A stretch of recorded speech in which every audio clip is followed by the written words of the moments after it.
pessoal, sejam muito bem-vindos ao Jornal Virtual. No programa de hoje, nós vamos abordar o tema renascimento. Quando você escuta a palavra renascimento, ou quando você em algum livro tá lá, você acha ela, pode ser que lhe venha à mente a palavra renascer. E de uma forma bem geral, é exatamente isso que consiste o renascimento. É o renascer das ideias, pensamentos e reflexões da Grécia e Roma Antiga. Porém, a gente não pode se privar apenas dessas palavras que eu acabei de falar.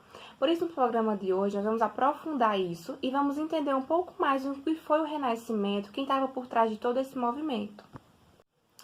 O Renascimento foi um movimento cultural, político e econômico surgido na Itália no século XIV e durou até o século XVII por toda a Europa. Inspirado pelos valores da antiguidade clássica e gerado pelas modificações econômicas, o Renascimento modificou a vida medieval e deu início então à Idade Moderna. Contexto histórico. Após a queda de Constantinopla, os antigos bizantinos se instalaram na Itália, onde desenvolveram a cultura clássica. Esse fato, associado ao passado de Roma, possibilitou o desenvolvimento do classicismo presente no Renascimento. Durante os séculos XIV e XV, houve o renascimento urbano na Europa, onde surgiram novas cidades que foram povoadas por nobres, artistas, artesãos, trabalhadores de diversas áreas e pela nova classe social que surgiu, a burguesia. No cenário político e econômico, houve o declínio do feudalismo, o fortalecimento do poder dos reis e o surgimento das monarquias nacionais. Esses aspectos possibilitaram liberdade econômica e comercial. Agora falarei brevemente dos conceitos racionais e humanistas. Naquela altura do campeonato, o sistema feudal não funcionava mais como antes e acabou entrando em crise. As pessoas daquela época não queriam mais viver confinadas ao feudo e decidiram reinventar seu próprio estilo de vida. Por isso, a galera da Europa Ocidental se apropriou dos conceitos racionais e humanistas, tipo os do classicismo na Grécia e na Roma Antiga, sabe? Essas ideias mudaram o foco das ações sócias, pois antes a vida das pessoas era na pauta nas normas da igreja. E com o renascentismo, as vontades do homem passaram a ser a prioridade nas escolhas que os indivíduos faziam. Ou seja, acabou trazendo uma autonomia bem grande aos cidadãos. Eles agora não eram tão confinados à igreja, era mais baseado em opinião própria, sabe? Eu vou falar sobre a Igreja Católica versus a vontade do homem. Não que a igreja deixou de ser importante, pelo contrário, ela só não era mais o eixo que guiava as ações daquele momento. Câmera B, suda, tela AB, suda, câmera B, suda, tela AB, suda. Bateria que dura demais. Bateria que dura demais. Câmera B, suda, tela AB, suda, câmera B, suda, tela AB, suda. Bateria que dura demais. Bateria que dura. Tela absurda, câmera absurda, tela absurda. Bateria que dura demais. Tela absurda, câmera absurda, tela absurda, câmera absurda. Bom, pessoal, nós vamos aprender agora 7 características principais do Renascimento. Humanismo, característica que se destacou nas obras renascentistas. O humanismo desenvolveu o espírito crítico do ser humano. O homem passou a ser colocado no centro do mundo. Nesse sentido, a visão teocêntrica foi deixada de lado e passou a ser adotada a visão antropocêntrica. O humanismo surgiu com a tese para a valorização do ser humano.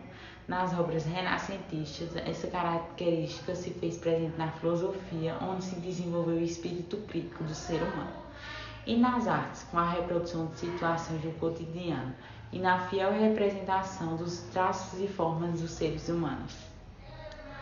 Agora eu vou falar um pouco sobre o individualismo. O individualismo é aquele que coloca o ser humano como posição central.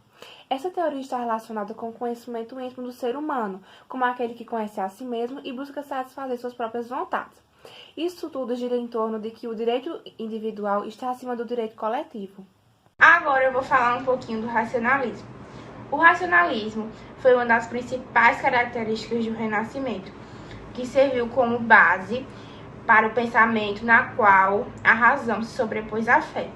Isso porque o racionalismo defendia e valorizava a experiência empírica e ele defendia que tudo há uma explicação. Ele descartava tudo que vinha da igreja ou tudo que não tivesse uma explicação científica. Eles eram totalmente a favor da explicação científica. Tudo que tinha que ter uma explicação. Então, houve o desenvolvimento de experiências científicas e do pensamento racional e lógico, o que tornou essa corrente filosófica essencial para a mudança da mentalidade da época, já que as pessoas eram bem apegadas às ideias vindas exclusivamente da Igreja Católica. Desse modo, o racionalismo possibilitou a expansão científica e defendem também que a razão é o único caminho para se chegar ao conhecimento. Eles mudaram a cabeça de muita gente mesmo. E as pessoas começaram a acreditar mais na razão, nas descobertas científicas e mudaram mais um pouco lá da Igreja Católica. Agora eu vou falar um pouco sobre o antropocentrismo. Ele foi uma das características mais marcantes do Renascimento, pois ela colocava o homem como centro do universo e a mais perfeita obra de criação da natureza. Dessa forma, surge um homem racional, crítico e questionador da sua própria realidade, logo responsável pelos seus pensamentos e atitudes no mundo, rompendo os paradigmas da era medieval. Agora eu vou falar sobre o cientificismo. O cientificismo abordou diversas questões sobre o conhecimento, que era bastante fundamental para a mudança da mentalidade da humanidade. Essa corrente deu início à busca pelo conhecimento através de diversas áreas científicas como biologia, matemática, física, anatomia, botânica, química e entre outras. O universalismo. O universalismo ele pode ser percebido no campo da educação renascentista, legitimado pelos avanços em várias áreas do conhecimento. Essas características podem ser observadas através de buscas pelas diversas áreas do saber de algumas expansões entre escolas e universidades, com a inserção de disciplinas relacionadas ao humanismo nas grades curriculares dos cursos. Antiguidade clássica. No período renascentista, o estudo da Antiguidade clássica foi retomado para tentar romper com as regras e os pensamentos da era medieval. Os estudos realizados pelos humanistas colonizou a figura humana e seus pensamentos, além de acrescentar conhecimentos para a arte e a filosofia. A invenção da empresa foi um dos motivos que valorizou a Antiguidade clássica, pois com ela era possível fazer a divulgação das obras de forma rápida e contínua. Nessa época, a valorização da cultura grega romana funcionou com um paradigma no plano intelectual. As obras desenvolvidas durante a Grécia e a Roma antiga demonstraram um grande valor estético e cultural, em comparação a que pertenciam à Idade Média. Tenho medo de dar o número do meu cartão para comprar na internet. O Itaú tem cartão virtual. Como é que é isso? Para compra online, ao invés de você dar os dados do seu cartão, você gera um cartão diferente dentro do app. Olha, é seguro. Totalmente seguro. Onde será que o Itaú tira essas ideias, né? Um dos clientes. São os clientes do Itaú que inspiram o Itaú. E os clientes? De onde eles tiram? Não sei. Você sabe? No Itaú você compra sussa com um Itaú inteiro de segurança. Itaú, feito com você. Isso é muito Itaú. O individualismo e o otimismo. Os cientistas do renascentismo passaram a questionar tudo que eles viam na natureza, que havia realmente sido criada pela ação divina. Por vários e vários estudos científicos foram desenvolvidos nesse período para descobrir como os ecossistemas funcionavam. E, Deus leve de estudos e experimentos trouxe um sentimento de otimismo para os europeus. Afinal, olha quanta coisa o homem estava sendo capaz de descobrir por conta da sua inteligência. Do jeito que as coisas estavam evoluindo, as pessoas começaram a acreditar mais num progresso social. Mas, claro, como o ser humano era capaz de qualquer coisa, as pessoas começaram a se tornarem mais individualistas. Bom, eu vou falar a relação que a burguesia tem com o individualismo. Essa valorização das ações humanas abriu um diálogo com a burguesia, que floresceu desde a Baixa Idade Média. Suas ações pelo mundo, como a circulação por diferentes espaços e seu ímpeto individualista, ganharam a atenção dos homens que reviveram todo esse processo durante a transformação com o Renascimento. Ainda é interessante ressaltar que muitos burgueses, ao entusiasmarem-se com as temáticas do Renascimento, eles financiavam com artistas e cientistas, podendo ainda destacar a busca por prazeres, que é sobre o hedonismo, como outro aspecto fundamental que colocava o individualismo com a modernidade. Mecenato foi a aproximação do Renascimento com a burguesia, que foi claramente percebida no interior das grandes cidades italianas, do período onde a intensa circulação de riquezas e ideias promoveu a ascensão da notória classe artística italiana, ou seja, a personalização desses renascentistas foi responsável por um conjunto extenso de obras, que acabou dividindo o movimento entre 3 períodos. Renascimento literário. O Renascimento deu origem a grandes gênios da literatura, entre eles Maquiavel, que foi o autor da obra O Príncipe, uma obra precursora da ciência política, onde o autor dá conselhos aos governadores daquela época. Também um desses grandes gênios da literatura foi Shakespeare, que ele é considerado um dos maiores dramaturgos de todos os tempos. Ele abordou em suas obras os conflitos humanos nas mais diversas dimensões, pessoais, sociais, políticas. Ele escreveu comédias e tragédias, como Romeu e Julieta, Macbeth, Otelo e entre outras. Os primeiros artistas do Renascimento foram Leonardo da Vinci, Rafael Sanzio e Michelangelo. Leonardo da Vinci foi um matemático, um físico, um astronomista, um inventor, um arquiteto, pintor e escritor.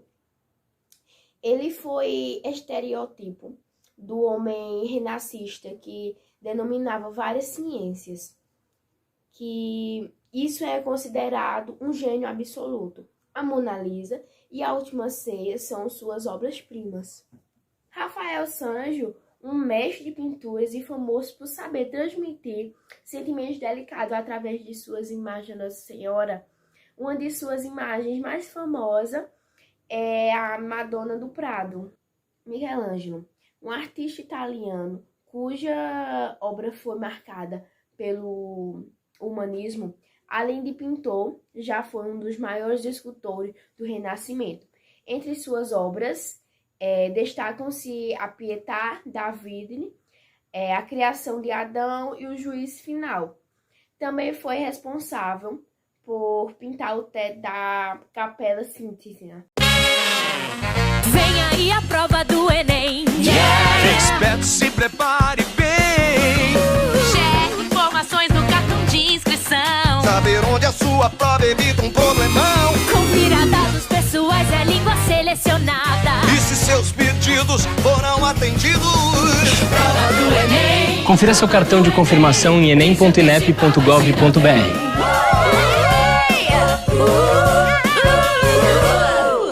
Agora eu vou falar um pouco sobre o Renascimento científico. O Renascimento foi marcado por diversas descobertas científicas, principalmente no campo da astronomia, geografia, física, medicina e matemática.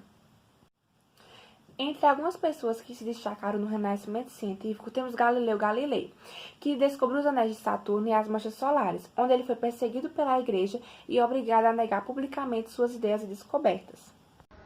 O renascimento comercial da Idade Média ocorreu por causa da ampliação das rotas comerciais e do estabelecimento de feiras anuais, que atraíam inúmeros comerciantes interessados na venda e trocas de produtos. Uma consequência desse fenômeno foi o retorno da utilização da moeda. Agora eu vou falar um pouquinho sobre os impactos do renascentismo.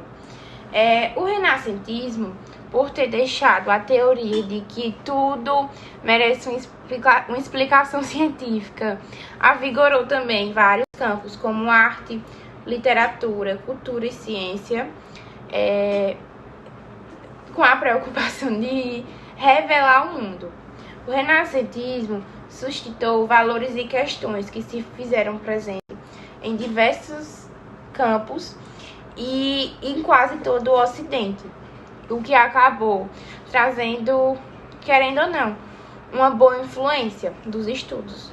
E agora eu vou falar um pouquinho sobre o livro, que é Elogio da Loucura, que foi escrito em 1511 por Erasmo de Roterdã. Eu não sei pronunciar direito o sobrenome dele, que ele faz uma apreciação satírica dos abusos superficiosos da doutrina católica e das práticas corruptas da Igreja Católica Romana. Foi escrito a partir de 1580 por Michel. Analisa as instruções e as opiniões e os costumes sobre os dogmas da sua época, tornando a generalidade da humanidade como objetivo de estudo.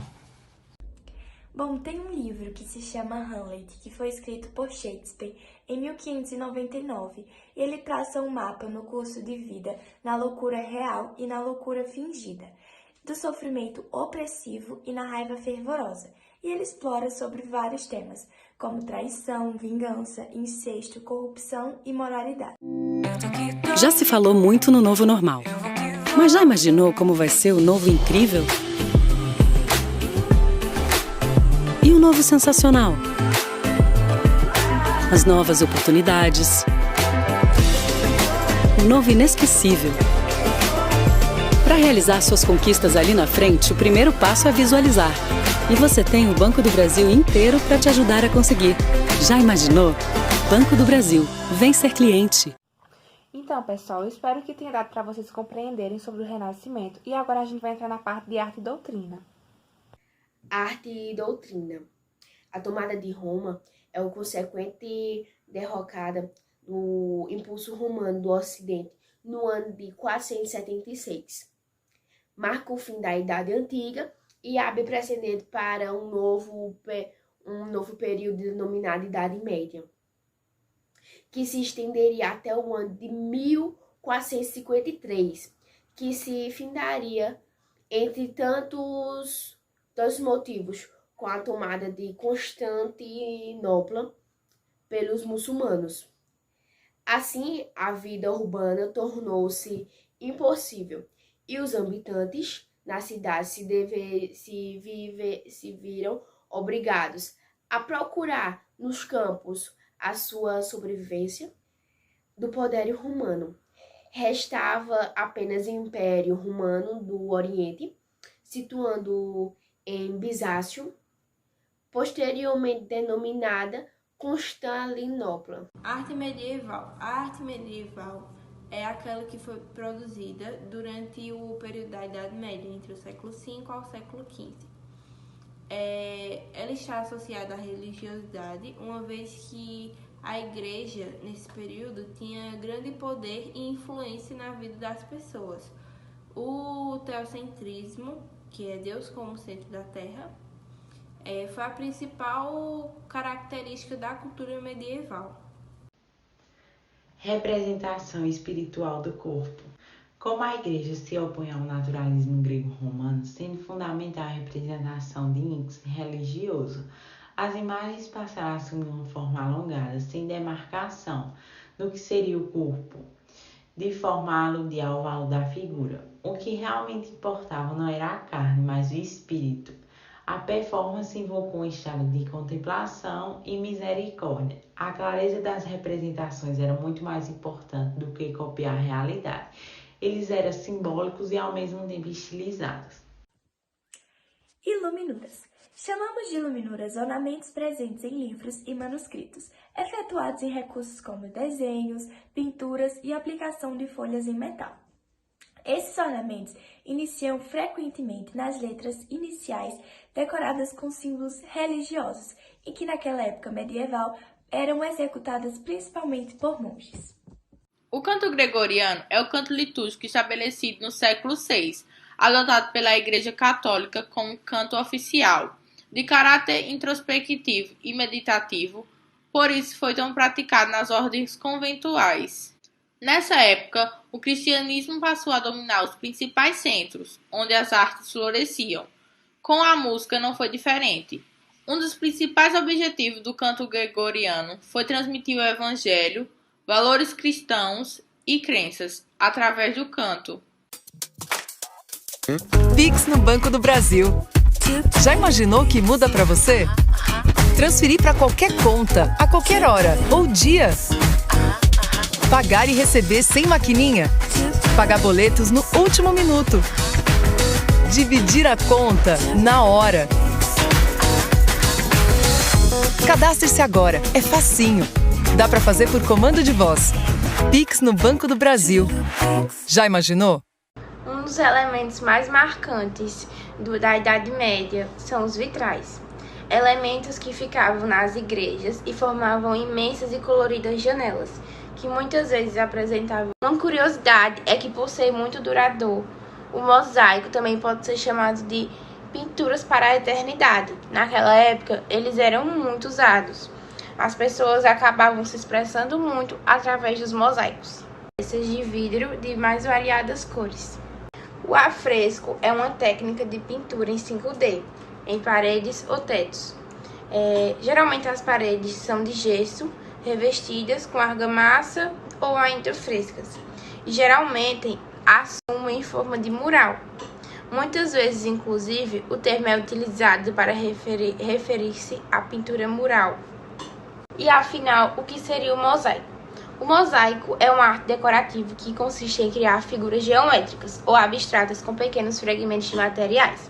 No termo grego, o termo mosaico é relativo às musas. Desenhos geométricos, desenho de algum santo ou alguma passagem da Bíblia. Sobre esse aspecto, vale ressaltar que os vitrais permitiam a elaboração de um conteúdo bem colorido a partir de pedras. A arquitetura medieval era a reunião dos estilos arquitetônicos que predominavam no mundo entre os séculos V e XV. E o seu principal objetivo era proteger os reinados europeus das invasões nórdicas, os chamados povos bárbaros. No século XIII, soldados matam a mulher do escocês William Wallace, bem na sua noite de núpcias.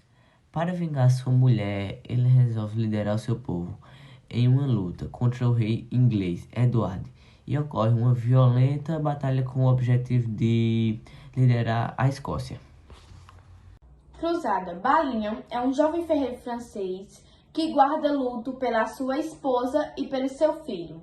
Ele recebe visita de Godfrey de Imbirley, que é seu pai, que eu não sei falar o nome do pai dele, que dedica toda a sua vida à Terra Santa, tipo, sem pecar e tal.